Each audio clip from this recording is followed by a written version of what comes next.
আমার এই ভিডিওটা যদি তোমার কাছে পৌঁছায় তাহলে কথাগুলো একটু শুনে নিও। আমার তোমার জন্য আর কোনো অনুভূতি নেই, আর দুঃখ সে তো অনেক আগেই কেটে গেছে। তোমাকে ছাড়া আগে হয়তো একটা দিনও কাটানো সম্ভব ছিল না, কিন্তু এখন আর পুরো দিন নয়, সারা জীবন তোমাকে ছাড়া কাটিয়ে দিতে পারবো। তবে কষ্টে নয়, বেশ হেসে খেলেই কাটিয়ে দিতে পারবো। তোমার জানা উচিত তুমি যা করেছিলে আমার সাথে, আর হয়তো ঠিক বিশ্বাসটা কারোর প্রতি খুব সহজে আসবে না, কিন্তু জানো আমি চেষ্টা করেছি তোমাকে ভুলিয়ে রাখতে। হ্যাঁ, হয়তো পেরেছি, বা হয়তো ঠিক কখনো পারবো। তবে তুমি একদিন আফসোস করে বলবে কিভাবে একটা মানুষকে তুমি দিনের পর দিন আঘাত দিয়ে দিয়ে পরিবর্তন করলে।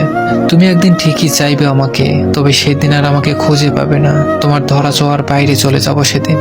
হ্যাঁ, আমারও মনে থাকবে কিরকম পরিস্থিতিতে তুমি আমার হাতটা ছেড়ে দিয়েছিলে। এই মানবিমানের তীব্র আক্ষেপগুলো একদিন তোমার মধ্যেও কাজ করবে, কিন্তু সেদিন আর আমায় পাবে না। নিশ্চিত রূপে আমি তোমার কাছে আর কখনো ধরা দিব না, তবে তুমি একদিন অনেকটা আক্ষেপ নিয়ে বলবে একটা মানুষ ছিল যে শুধুই আমার ছিল। মিলিয়ে নিও।